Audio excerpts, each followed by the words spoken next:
My name is Evan Oxner. Thanks for checking out the Amherst and Westchester Wesleyan Churches.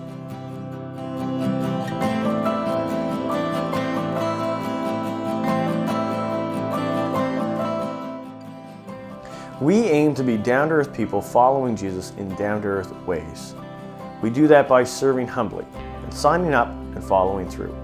Today we're learning about whether or not Jesus applies to the situations that we're in, and that regardless of the situation, Jesus does apply. We are so glad that you've decided to worship with us today through digging into the Word and spending some time in worship and song.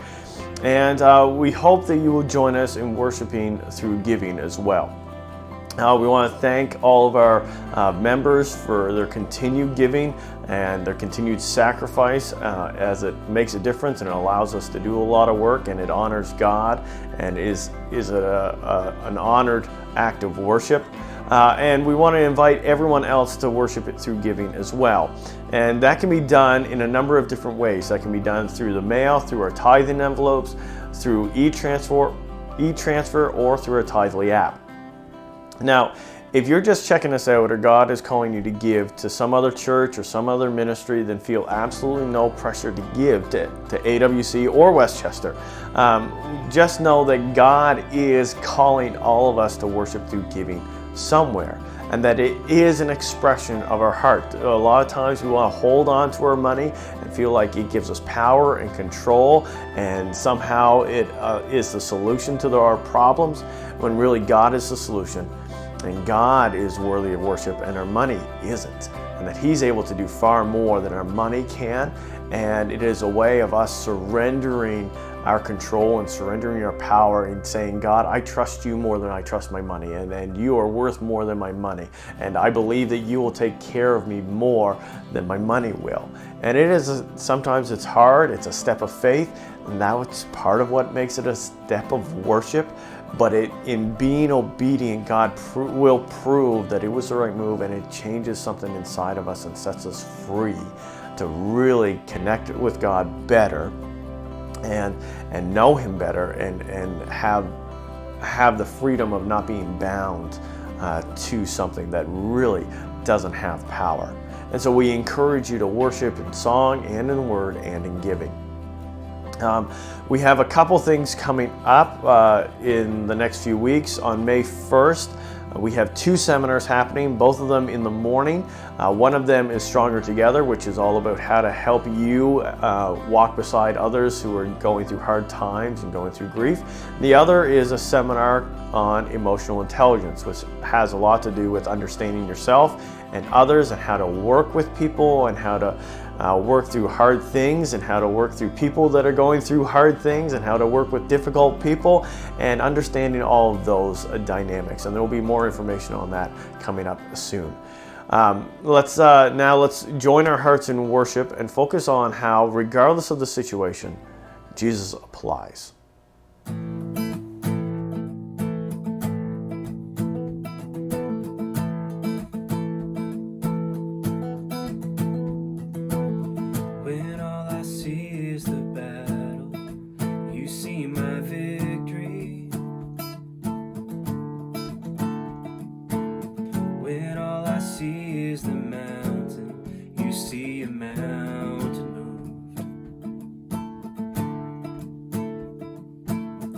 And as I walk through the shadow, your love surrounds me.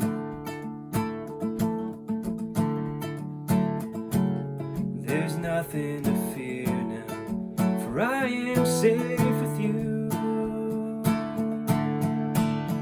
So when I'll fight on my knees with my hands lifted high. Oh God, the battle belongs to you. Every fear I lay at your feet, I'll sing through the night. Oh God, the battle belongs to you.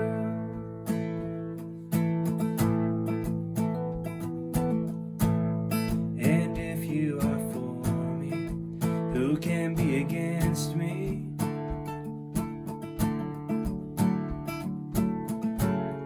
For Jesus, there's nothing impossible for you.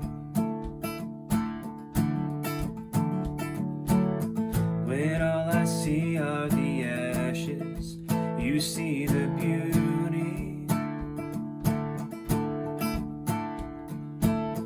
When all I see is a cross, God, you see the empty tomb. So when I fight, I'll fight on my knees, with my hands lifted high. Oh God, the battle belongs to you, and every fear I lay at your feet. I'll sing through the night. Oh God, the battle belongs to you.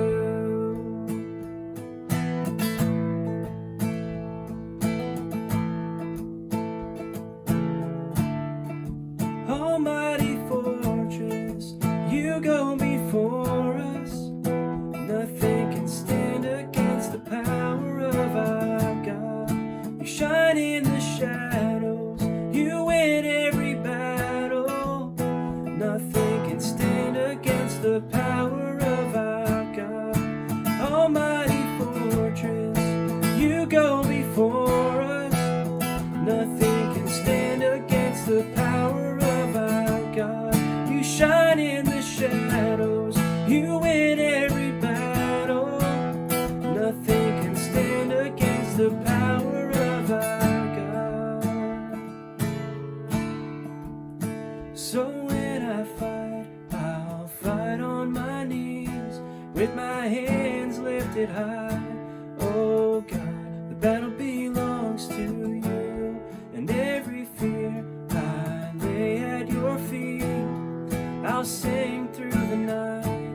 Oh God, the battle belongs to you. So when I fight, I'll fight on my knees, with my hands lifted high. Oh God, the battle belongs to you, and every fear I lay at your feet. I'll sing through the night. Oh God, the battle belongs to you. So today we're looking at the book of Acts, looking at the life of Paul, who was earlier known as Saul, and I'm going to read to you a passage from Acts chapter 23. This is what it says.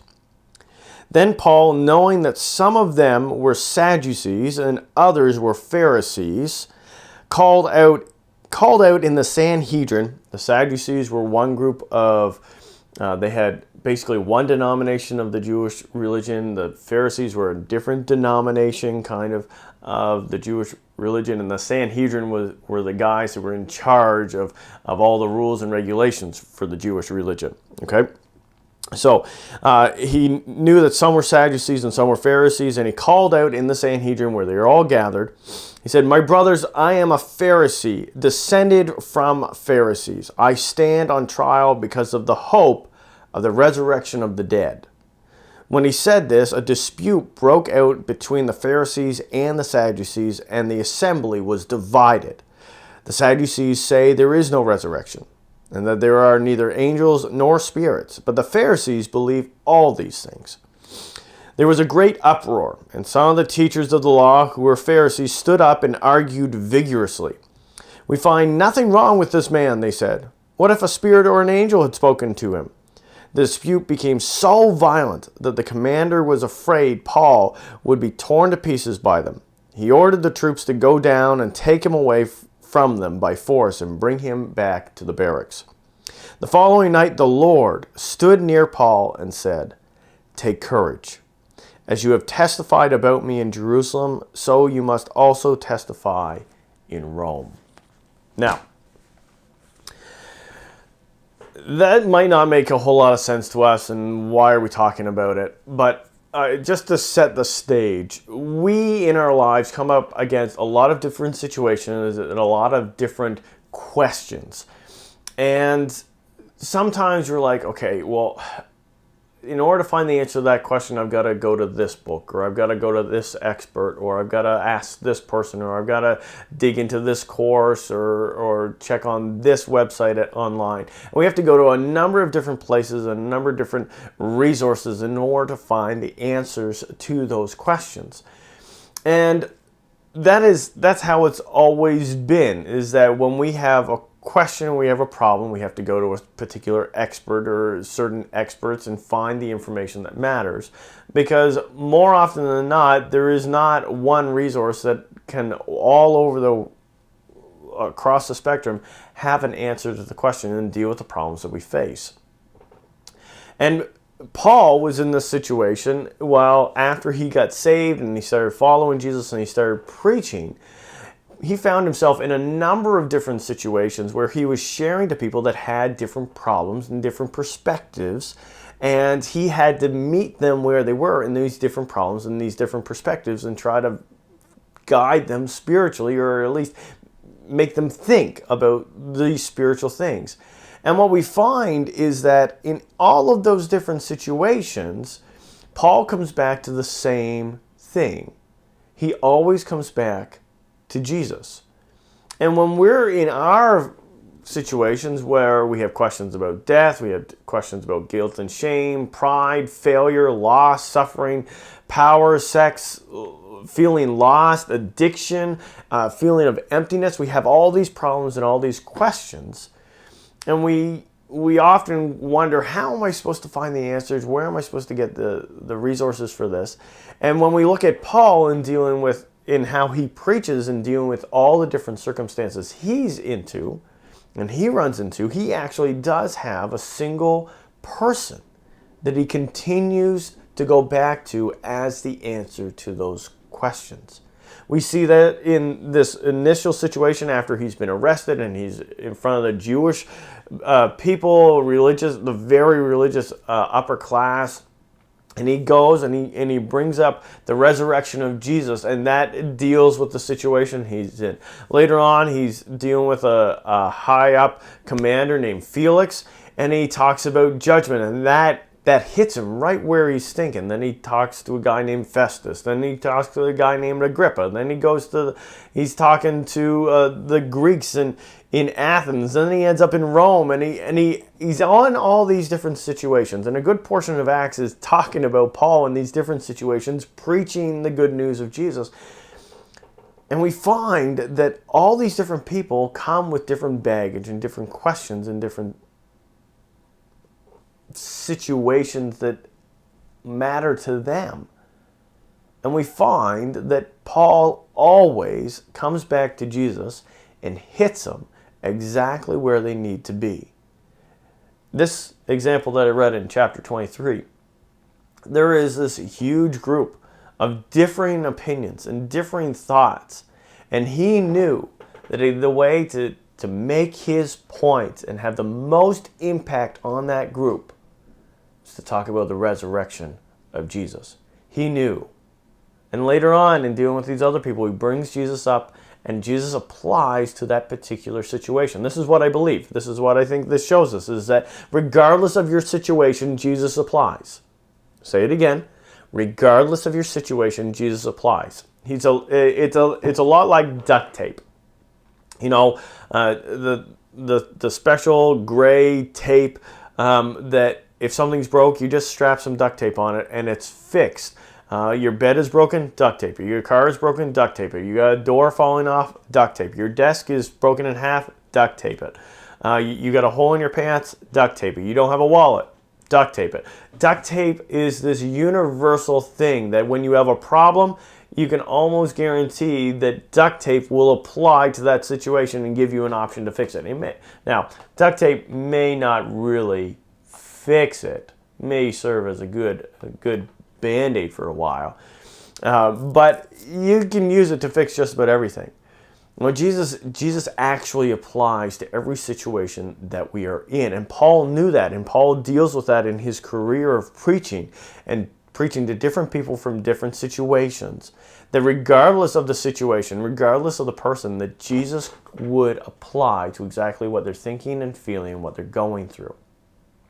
For us, as we face all the trials and all the problems of life, Jesus applies.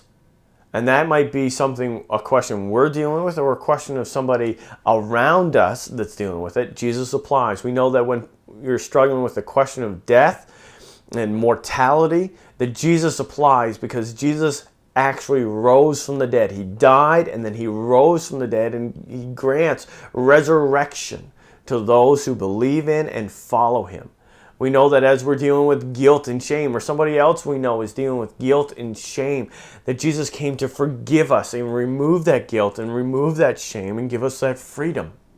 When we're dealing with pride and sin, we know that God has given us righteousness through Jesus, and that we can be cleansed of those evil things, cleansed of our pride, cleansed of our sin, that it doesn't have to have power over us, and that we can actually be made righteous.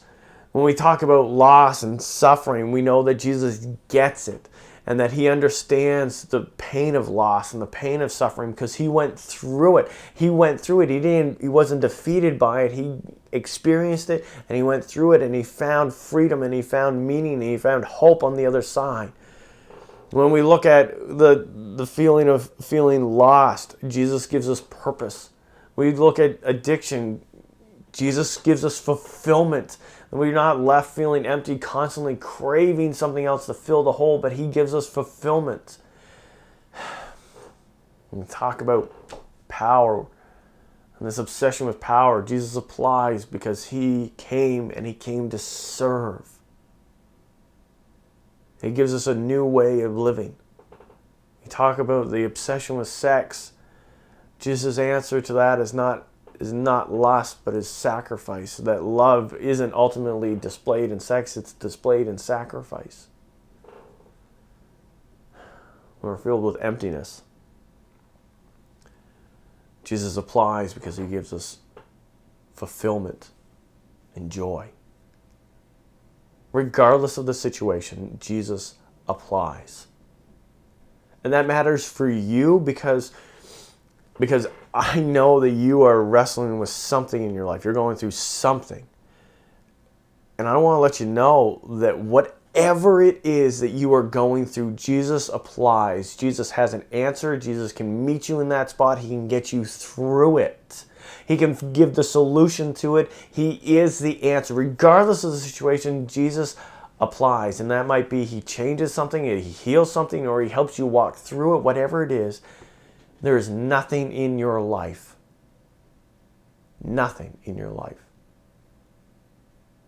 that Jesus doesn't apply to.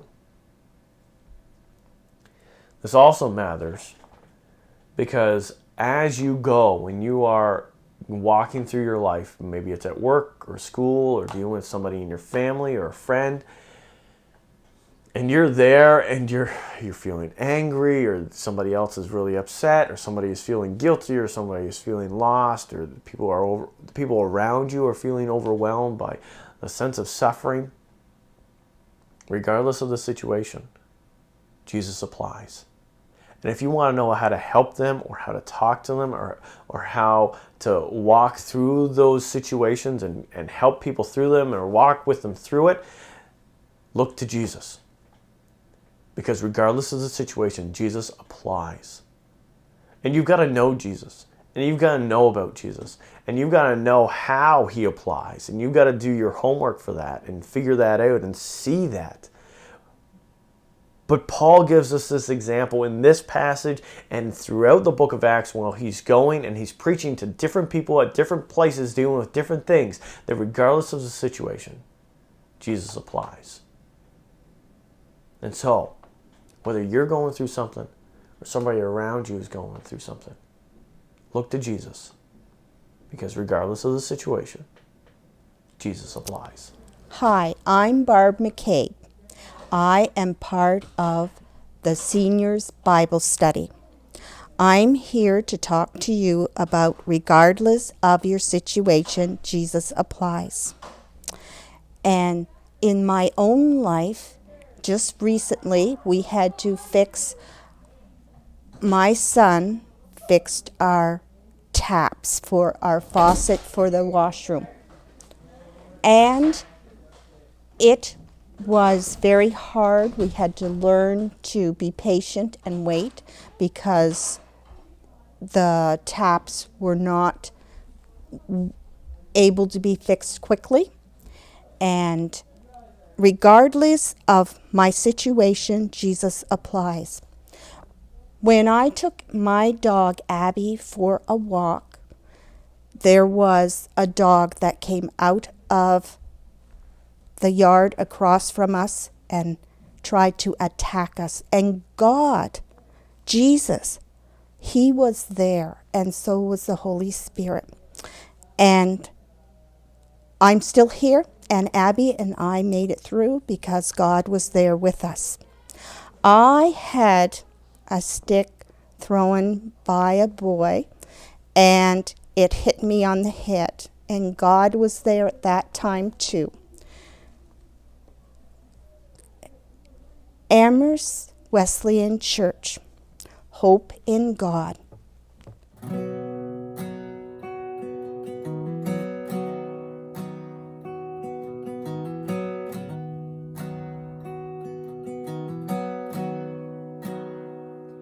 Love you, Lord. Your mercy never fails me.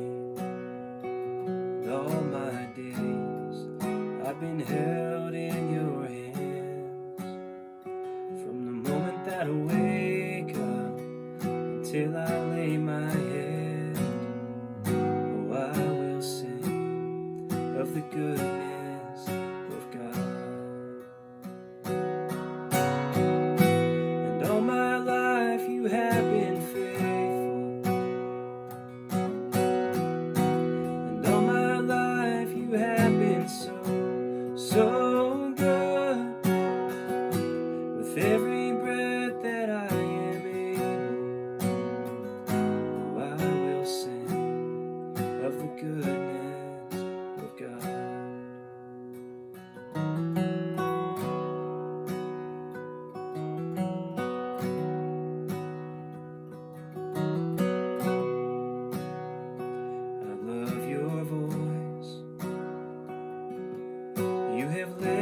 Through the fire in the darkest nights, you are close like no other.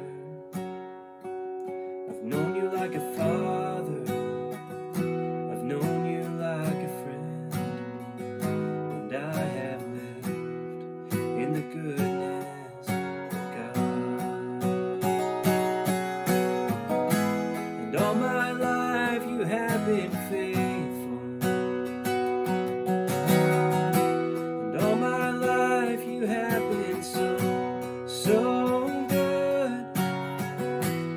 Every breath that I am able, oh, I will sing of the goodness of God. Your goodness is running after, it's running after me. Your goodness is running after, it's running after me. With my life laid down, I surrender now.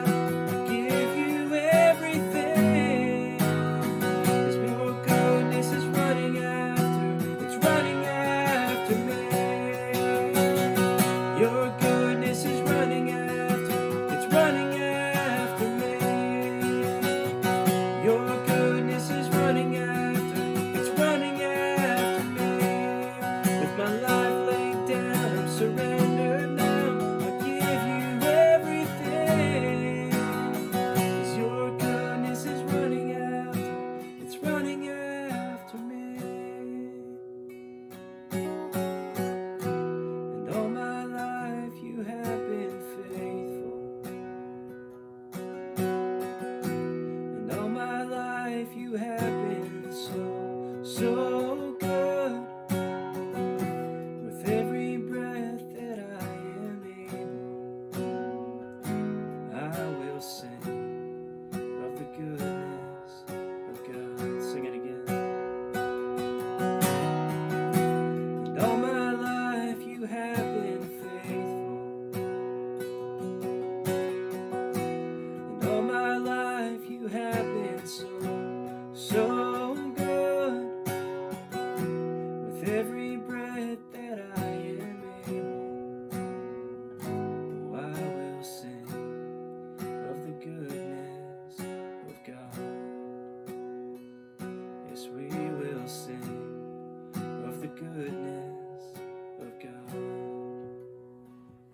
I hope we got you thinking, and we want to keep you thinking. So we've put together some questions to help you journal or discuss with other people or just sit and ponder, and hopefully that will help dig into this subject of the application of Jesus in all of our lives. Help us dig a little bit further into that and see how it really matters and can make a difference. Here are the questions. How might Jesus apply to your current struggle? How might Jesus apply to the struggle of someone you are close to? And what situation can you think of that Jesus might not apply to? We hope that you get time to pray and actually set aside time to pray this week, and that you will pray for our seniors ministry. We've got some exciting things coming up for our seniors, some things we haven't been able to do for a while, and we're trying to get things rolling again. And we really want to make sure that they are safe and that they're secure and that they're loved. So if you can be praying for our seniors ministry and for praying for our seniors, especially those who have been kind of separated from everybody else because of the fear of the virus, that you would pray for them and pray for encouragement and safety, and pray for our ministry that we'd be able to reach them with the love of Christ. We are so glad that you joined with us today, and we hope that you will join with us again soon, whether that's online or on site in Amherst or Westchester. You can pre-register for the Amherst service by going to our website, www.amherstwesleyan.com. And whether you're online, Westchester, Amherst, however you join with us, we want to say to you, thank you. Thank you for being part of our church.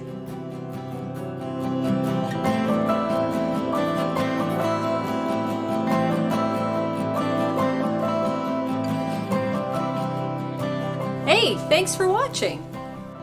You can find out more about AWC, our programming for kids, youth, and lots of other resources at www.amherstwesleyan.com. If you'd like more detailed information, to join one of our small groups, or to become an official AWC mobile site, you can email us at amherstwc@eastlink.ca. And don't forget to like and subscribe. And we'll see you next week.